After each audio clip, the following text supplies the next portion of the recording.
આંતરરાષ્ટ્રીય કક્ષાની blind cricket world cup વિજેતા પુરુષ બ્લાઇન્ડ ક્રિકેટ ટીમના પ્રેક્ટિસ કેમ્પ માટે તાપી જિલ્લાના બોરખડી ગામના બિરસા મુંડા ક્રિકેટ મેદાનની પસંદગી કરવામાં આવી। આંતરરાષ્ટ્રીય કક્ષાની બ્લાઇન્ડ ક્રિકેટ વર્લ્ડ કપ વિજેતા પુરુષ બ્લાઇન્ડ ક્રિકેટ ટીમના પ્રેક્ટિસ કેમ્પ માટે તાપી જિલ્લાના બોરખડી ગામના બિરસા મુંડા ક્રિકેટ મેદાનની પસંદગી કરવામાં આવી।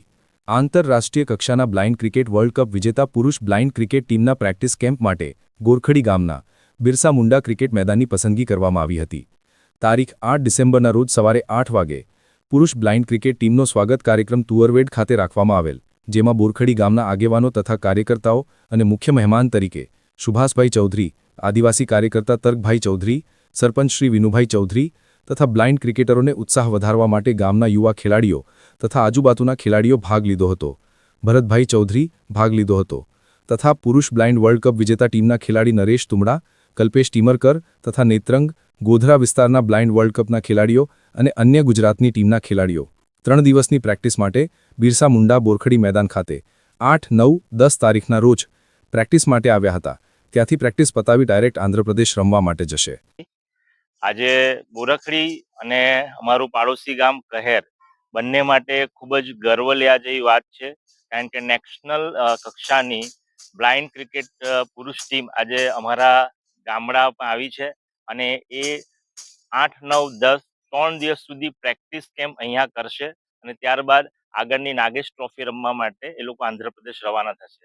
અમારા બંને ગામના તમામ લોકોને ખૂબ જ ગર્વ છે કે આટલી મોટી કક્ષાની ટીમ અમારા ગામડે પધારી છે, એટલે અમારા ગામના લોકો પણ ઉત્સાહી છે। અમારા વડીલો, અમારા યુવાઓ, કહેર ગામના વડીલો, યુવાઓ સૌ કોઈ ઉત્સાહિત છે કે આટલી મોટી કક્ષાની ટીમ અમારે અહીંયા પધારી છે। હું એમના વિશે એટલું જ કહીશ કે આપણે જે મુખ્ય ક્રિકેટ જેને ગણી શકાય નેશનલ લેવલની, એને જેટલું દેશમાં સમર્થન મળે છે તો આમને પણ એટલું સમર્થન મળવું જોઈએ। દેશની જનતાને પણ નમ્ર વિનંતી છે, અપીલ છે કે આ લોકો પણ ખૂબ જ સંઘર્ષથી ક્રિકેટ રમે છે અને ખૂબ જ અંતરિયાળ ગામડાઓમાંથી બહાર નીકળે છે, તો આ લોકોને પણ એ રીતે સાથ સહકાર મળવો જોઈએ અને સરકારને પણ એટલી વિનંતી છે કે આ લોકોને પણ જે મુખ્ય ક્રિકેટ ટીમ છે એને જે રીતે સાથ સહકાર અને સપોર્ટ મળે છે એ રીતે આ લોકોને પણ મળે। મારું નામ કલ્પેશ નિંબાળકર છે અને હું ગુજરાત ટીમનો B1 પ્લેયર છું। જે આજે તમે હાથમાં ચશ્મા જોઈ રહ્યા છો એ અપારદર્શક ચશ્મા છે।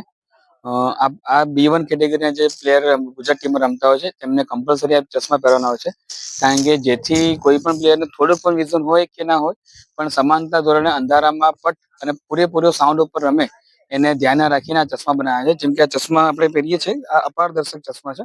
હવે આ પહેર્યા પછી મારા માટે પણ હું પણ ટોટલી એકદમ મારા માટે અંધારું થઈ ગયું છે અને હવે જે પણ હું રમીશ એ સાઉન્ડ ઉપર રમીશ અને આ બોલની અંદર જે સાઉન્ડ મૂકેલા અવાજ આવે છે એના આધારે જ અમે આખી ક્રિકેટ ટુર્નામેન્ટ જે આપણે વાત કરી હતી કે 4 પ્લેયર કમ્પલસરી 11માં હોય છે, 4 પ્લેયર B1, એ જે B1 પ્લેયરો છે એમાં આંખમાં આ ચશ્મા હોવા કમ્પલસરી છે અને આ ચશ્મા પહેર્યા પછી પણ અમે ટોટલી એકદમ અંધારા પટમાં જતા રહીએ છીએ અને પૂરેપૂરી અમારું ડિપેન્ડ ક્રિકેટ એ સાઉન્ડ ઉપર ચાલતું હોય છે।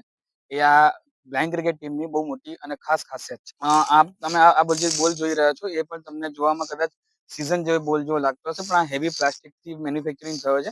આની અંદર તમે જે અવાજ આવે છે એ આપણે ફેક્ટરીની અંદર જે છરા આવે છે એના દ્વારા મેન્યુફેક્ચરિંગ કરવામાં આવે છે અને આપણે આઉટ ઓફ સ્ટેટથી આ મેન્યુફેક્ચરિંગ આપણે મંગાવીએ છીએ। આ જે બોલ છે એ સાઉન્ડના આધારે જો ચશ્મા પહેલા છતાં પણ આને પકડી શકું છું, એટલે સાઉન્ડના આધારે આ તમામ જે ટુર્નામેન્ટ છે આખી રમાય છે।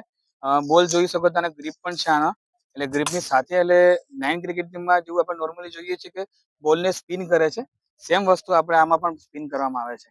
એટલે ગ્રીપના આધારે આપણે તમામ જે નોર્મલ મેચની જે મજા લઈએ છીએ આમાં લઈ શકીએ છીએ। બસ એક જ ડિફરન્સ છે કે આ સાઉન્ડ છે અને આખી મેચ આખી અંડર આર્મ રમાય છે। બોલિંગ કરીએ ત્યારે રેડી કોઈ બી બોલર જ્યારે બોલિંગ કરતો હોય ત્યારે રેડી બેટ્સમેન બોલે છે અને જ્યારે બેટ્સમેન રેડી યસ કહે છે અને પછી જ બોલિંગ નાખવામાં આવે છે। એક સિસ્ટમ છે કે રેડી બેટ્સમેન બેટ્સમેન યસ અને પછી જ નાખતી વખતે બે પ્લેયર પ્લે પણ બોલશે, જ્યારે બોલે છોડશે ત્યારે પણ એ આમ પ્લે એમ કરીને બોલશે ત્યારે બોલ રમાશે। એવી રીતે આ ક્રિકેટ ટુર્નામેન્ટ રમે છે અને તમામ આ બેલ તમે જોઈ શકો છો, આખો સાઉન્ડ ઉપર છે। આનો સાઉન્ડ તમે જોઈ શકો છો, પૂરેપૂરો સાઉન્ડ છે। આના હવામાં જશે તો પણ સાઉન્ડ આવશે, આનો સાઉન્ડ આવશે। તમે થોડીક માહિતી આપી દઉં કે આ જે ગુજરાત બ્લાઇન્ડ ક્રિકેટ ટીમ છે એ ઘણા વર્ષોથી રમતી આવી છે અને 2005થી લઈને આપણે બ્લાઇન્ડ ક્રિકેટની જર્ની ચાલુ કરી હતી। આપણે ગુજરાતમાં એવા 11 પ્લેયરો છે કે જેણે ઇન્ટરનેશનલને રિપ્રેઝેન્ટ કરી છે, ઇન્ડિયાને રિપ્રેઝેન્ટ કરી છે અને 4 વર્લ્ડ કપ આપણી ઇન્ડિયા ટીમે જીત્યા છે. તેમાં આપણા ઇન્ડિયાની ટીમમાં તમામ આપણે અક્ષમસલી મોટાભાગે 4-5 પ્લેયર હર વખતે આપણે ટીમના રહેતા હતા. એ ગૌરવ ગુજરાત માટે અને આપણા સર્વ માટે આનંદની વાત છે. આ વર્ષે પણ અમે એ ટ્રાય કરીએ છીએ કે નાગેશ ટ્રોફી જે રમાય છે અમારી નાગેશ ટ્રોફી એકચ્યુઅલી અમારું મેન હેડ છે કે બેંગ્લોરમાં કેબી cricket association for the blind in India, જેવું નોર્મલનું બીસીઆઈ આવે છે એવું તે અમારું કેબી આવે છે, જેનું હેડ બેંગ્લોરમાં છે અને તમામ સ્ટેટ એના સાથે અંડરમાં જોડાયેલા છે. અને તમામ મેચો જે આખા વર્ષમાં ઇન્ટરનેશનલ, નેશનલ કે ડોમેસ્ટિક થાય છે એમના નેતૃત્વમાં અને એમની દેખરેખમાં થતી હોય છે. અને નોર્મલ મેચ કરતાં અમારી મેચમાં થોડાક નિયમો અલગ છે, બાકી નિયમો તમે કહીએ તો સેમ જ છે. ખાલી અમારી જે બોલિંગ છે, જે બોલ છે એ સાઉન્ડ ઉપર ચાલતું હોય છે. તમે કદાચ આપણે અત્યારે અનુભવ કરી શકીએ કે અંદર છરા ટાઈપ જે સાયકલમાં જે છરા આવે છે એના મેન્યુફેક્ચરિંગથી એક દડો બનાવવામાં આવે છે અને હેવી પ્લાસ્ટિક બોલ હોય છે જેના અંદર સાઉન્ડ હોય છે. સાઉન્ડના આધારે આ બ્લાઇન્ડ ક્રિકેટ ચાલતી હોય છે. તમને કદાચ મનમાં સવાલ થતો હશે કે આમાંથી અમુક લોકોને દેખાય છે અને અમુક લોકોને દેખાતું નથી.